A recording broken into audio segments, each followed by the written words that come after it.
Man, you're gonna die alone and exhausted if you keep listening to the narrative that you've been fed in the personal development world and in the business world.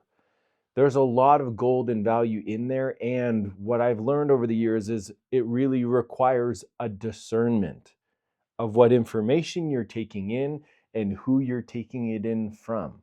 When I was in my 20s, I really was attracted to this pathway of entrepreneurship. So I started taking in all the books, reading all the things, doing courses, going to events. And there were a lot of narratives that I really adopted because I believed it. I used to hear these narratives of like, you can sleep when you're dead and you don't need sleep, just grind and work these like 16, 18-hour days and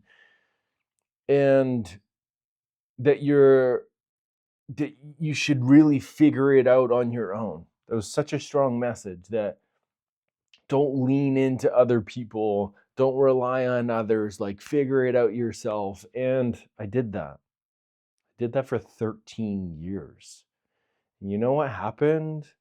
Adopting those beliefs and those ways of being is I was overriding my own health and biology, and I paid the price with my health. I've had a blood cancer scare.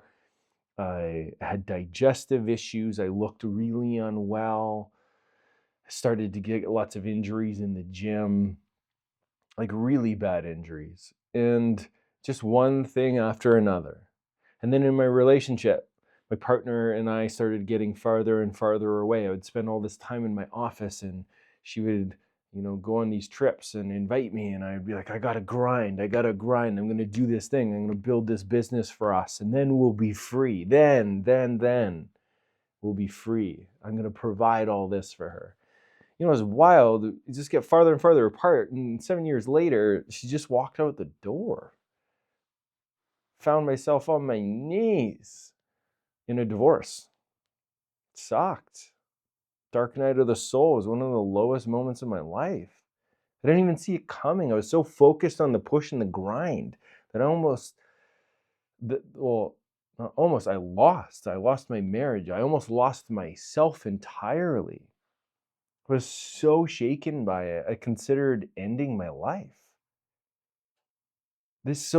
What I'm saying here is so important. This is something I really needed to hear when I was younger. And thank God something shifted inside of me, because there's a lot of people that actually do check out, that kill themselves because they're trying so hard to build the thing. They're trying so hard to achieve success so that deep down, that part of them that maybe doesn't feel like it's enough or lovable will then be worthy of a connection. It's so important to scan and filter through your own discernment, even the things that I share. Don't take everything that I say as the ultimate truth. Trust your felt sense of what gets invoked in you. What do I inspire in you that feels helpful, that feels supportive? Take those things. If there's things that feel that they're not life affirming and they don't feel good for your values, for who you are as an individual, discard it. Don't pay it any attention. There's so much information out there. There's so many opinions out there that it's so important we filter it through our own being. So let's look at the personal development world and the business world. I'm a relationship coach, so my deep dive, the part of me that's an investigator and a forever student, my theme and topic that I love to study is what creates health and vitality and a strong sense of belonging and connection. I'm a relationship coach, relationship to all things, relationship to my thoughts, to my body, to the people in my life, to my mission, to the divine, to my higher self, to nature, to all things, to all things. That's why I chose to be a relationship coach, is I learned the limitations of trying to do everything on my own. That idea that I adopted of I'm stronger if I just do it all on my own, that there's more rewards from that place. I'll be a hero if I do it on my own. It led to me feeling super alone and depressed, and to a point of being medicated on it, and then a divorce, which that sucked. It took years to recover from that. And I know there's a lot of men that end up on my front doorstep, metaphorically, in my coaching containers, that also reach the end of their rope, where they either just had a divorce, second divorce, or feel like the divorce is about to happen, not feeling connected to their kids. Like, these are the themes that mostly show up.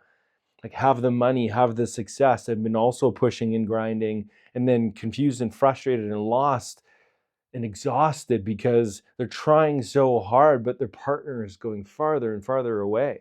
Kids are going farther and farther away, because we are not, my friend, designed to do things on our own. We are relational beings. The very way that we enter the world is through the most intimate relationship experience that can happen: making love. A man entering a woman and being in that passionate, intertwined connection, and in that process, the ingredients offered for conception, where you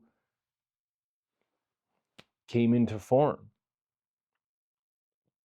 And then talk about a forever intimate experience of growing inside of your mother. And then the process, in a healthy way, is meant to then differentiate over time, over years, getting farther and farther away and individuated as a person from your mother. But we're meant to be dependent when we first come into a body and into the world. And we're meant to be attuned to by our parents. We're meant to be modeled what love and connection and prioritizing a coupleship looks like, and the resource of that being offered to you as a little one, so that you can develop a strong sense of self, that I'm enough, that you're clear on what your God-given gifts are because you've had them reflected back again and again and again, and been supported to go into the environments that bring you alive. That's how we're meant to develop. Sad thing is, that's not how a lot of us develop. And so then we seek and search for mentors, for guides to help me make sense of this life. That was me in my 20s and right through into my 30s. And a narrative, to go back to the point of this video, the narrative, we need to be discerning, the narrative that can exist in entrepreneurship, in personal development, is that connection and closeness is codependency. And there are people of large influence with this narrative, that leaning into others and needing other people is codependency. And a lot of people, this was me too, are afraid of being codependent because it's seen as weak. To put it in its right place, codependency is a part of the human experience. Dependency is a part of the human experience. So is codependency. Dependency, no one gets away from it. We are 100% dependent to our parents when we're first born into a body, and then over time, we move into independence. And if we do that well, we will evolve into a place that we can experience, which is interdependence. That is where we understand the relationship to all things, that there is strength in community, that there is a wisdom being passed down from the elders down into the generation below them and the generation below them. And then the younger generation coming into form have new ingredients to then inspire all the generations above. There's this reciprocity in relationship. That's how we're meant to be as a species. But there's a lot of wounding.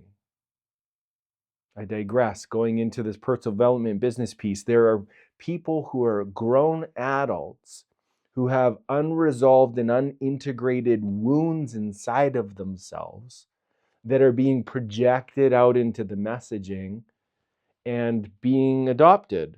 I was one of them. I used to hear people's stories where they would describe all of the success that I would see them have, being millionaires and all the things, so inspired by that success. That's something that I was drawn and attracted to, thinking that that would set me free inside of myself and solve all my issues and miseries, which isn't true. But I projected that, and so I'd listen to their stories, and they would share things like, I started from nothing and I got here on my own. No one helped me. I got here on my own. And that's like the hero's journey. You know what's actually true? I believed that. So I was like, oh, I want that trophy and to be seen as a hero like that too, which is my wounding, the parts of me that didn't get validated or acknowledged as a child. And so I wanted that too. And so I wanted to just figure it out, start from the bottom, build myself to some success on my own. And what I learned over time, like once I fell to my knees and I had the divorce and all the sickness and all the things, I started to just hit a place of, well, I'm going to start leaning into people because I obviously can't do this on my own. So I just worked with my first spiritual coach and I started to do container work, like the work that I offer, which is the reason I do it, is because it completely changed my life. One relationship. This is a phrase I use all the time in my work. You're only one relationship away from the life of your dreams. Because the reality is, all we need is one really attuned human being to who we are, to mirror back the things we didn't get mirrored back as a kid, for us to start to process our trauma and evolve and mature and grow up. All it takes is one attuned person. That's it. And I experience that. That's why I've devoted my whole life to the work that I do, because I want to be that person, to offer those ingredients to others, because it completely transformed my life. When we look at the narrative of, I did this all on my own, let's actually look at what's real. The people that communicate that, what's actually happening, just to give, and there's no judgment at all around this, no shaming. This is just to really look at a bigger picture here so that we can discern. I want you on the other side of this to discern for yourself what feels true. But what I've learned is often that messaging is coming from a hurt little kid that didn't feel loved and received and attuned with. And so they're there to prove something, that they actually didn't need those connections. But we all need connection. And if we look at what's actually true as the outcome of, let's say, a man who had to live on the streets and then creates this multi-million-dollar empire, it's impossible that he did that on his own. Impossible. He would have read books. He would have had to hire companies to create products and offer services. He would have had to have monthly subscriptions for, certain apps and platforms and web hosting. And we actually can't create anything valuable without the support of others. Just being in a body means we are forever supported by the earth, by gravity, by clean oxygen, and the privilege of wherever we live in the world. There's places in the world that it's really hard to thrive because of the amount of war and patriarchy. But a lot of us live in very privileged places. And there can be a forgetting of that. That just going to be able to open a tap and get water is support for your body. And so there's like a more evolved, more mature, not evolved as in better and bigger than or right or wrong, what wounded places look at things as right and wrong. The messaging of I did this on my own isn't even wrong, but there's a deeper truth that we can attune to. And when we do, it's actually, I've noticed, it's more relieving of the pressure of having to try to be something or figure things out on my own. If I know that I'm forever supported and I start to appreciate that, guess what? Oh, my heart just softens. I start to just feel the sensitivity and vulnerability of my human heart, and I can attune to my lived experience and find people to lean into that can support me in the places I need help. And I'm an entrepreneur, which means I'm a forever student. There's always something I'm needing to learn, which means I'm always going to need a new mentor, a guide, a therapist, someone to hold my humanness in the places I wasn't held, to remind me of what's true in my adult highest perspective when I forget. It's intense being a human being. And it's so important that we give ourselves the permission to listen to the wisdom of our hearts and our bodies that want to be connected, that want to move towards support, and not see that as codependent, see that as power.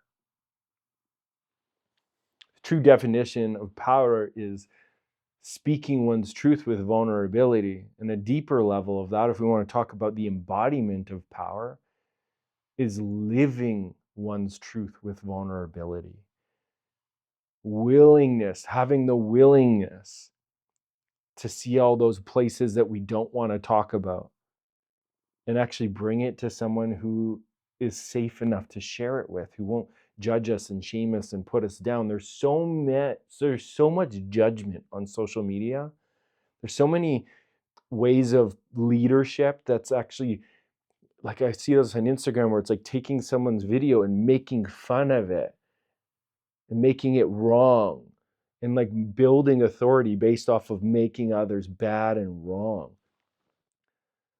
That isn't power. That's not kind. Even when I'm sharing it, it's not trying to make anyone wrong. It's just like, hey, let's look at maybe more of the picture so that we can integrate as healthy human beings. You know, Dan Siegel's work, he has studied neurobiology for years. And there's proven evidence and data that in order for us to move into higher levels of maturity and health, we need to integrate our full experience as a human being. You know what the key ingredient to integration is? Attunement. Attunement to ourselves and attunement to the greater experience of life, attunement from others. When we're in a relational experience and there's an energy of attunement, healing happens. Integration happens. We move into more mature parts of our consciousness. But if we don't and we isolate and we try to strive to be something, we push and we override our biology that needs a certain amount of rest and nutrients and connection and movement and play and pleasure, spontaneity and restfulness, which are all ingredients Dan Siegel highlights as like what's needed for a healthy blueprint. If we don't do those things, we become judgmental, resentful, sick, destructive. It's not, for me, I don't know about you, but for me, that's not a message I want to spread. I want to bring a remembering that we are so much stronger together with more evolved relational ingredients of compassion, presence, care, encouragement, reassurance. It's such a great feeling when we receive it, and what a great experience to offer another person. So I want to encourage you, just as you're on this path of becoming a more powerful leader, human, discernment of what information you're letting in. Challenge who it is you're listening to. There's a lot of leaders out there that push a strong message around like independence and sovereignty. And when you look at their behind the scenes life, they're not in long-term partnership that's connective and supportive and fulfilling. A lot of them have many divorces. A lot of them have a real hard time keeping and nurturing long-term friendships. There's a reason for that. It's rooted in isolation, hyper-individualism, which is the essence of patriarchy. The feminine parts of us that feel, and that part of us that's meant to receive from others, if that part is rejected, this organism starts to decompose. We're less attractive. It's less opportunities show up, and then we have to push and drive harder. But if we welcome that feminine part of us and see it, the strength in it, see the wisdom in it, and bring that to the table, you know what's crazy? Is that actually leads to deeper connections. It leads to more inspiration and respect. I never would have guessed that if you asked me back in my 20s and early 30s, but it's the thing I live and experience now. That when I actually lean into other people and I bring my humanness, it actually leads to me feeling a deeper sense of belonging, but I end up being more respected by doing that. And then there's a reciprocity. There's a wanting to give back. And then there's this network that gets built of helping each other out, creating a larger container of let's all of us is welcome here. Not just all the best parts that, you know, are worthy of a highlight reel. It's like, no, all of us, all of us. And so my invitation for you, even with my content, look into my life, scan, feel through it. Do I practice what I preach? Scan for those ingredients. If you're going to take anything that I'm sharing and adopt it. Because if you're wanting a life that's more connective, that is rooted in this like healthy evolution, then great. You probably will want to listen to a lot of what I'm sharing.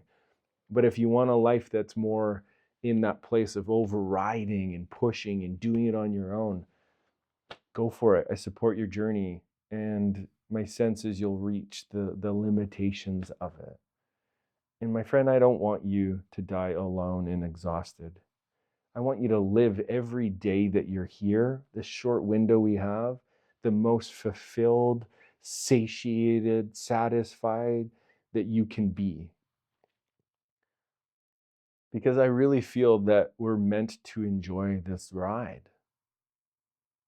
And I don't know about you, but when I just feel connected and welcomed, that's when I have the best time.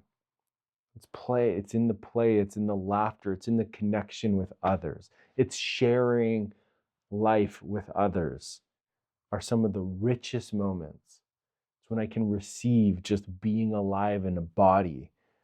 Oh, so good. Okay, so if you're still listening to this, I got just a free helpful tool. If you go down in the show notes, you click on that, the emotional edge. It's just a little form that you can print and put on your fridge, and it gives you an embodiment practice so that you can start to show up with more presence in your relationship to others, but also with yourself. Thanks for listening. I'll see you in the next one.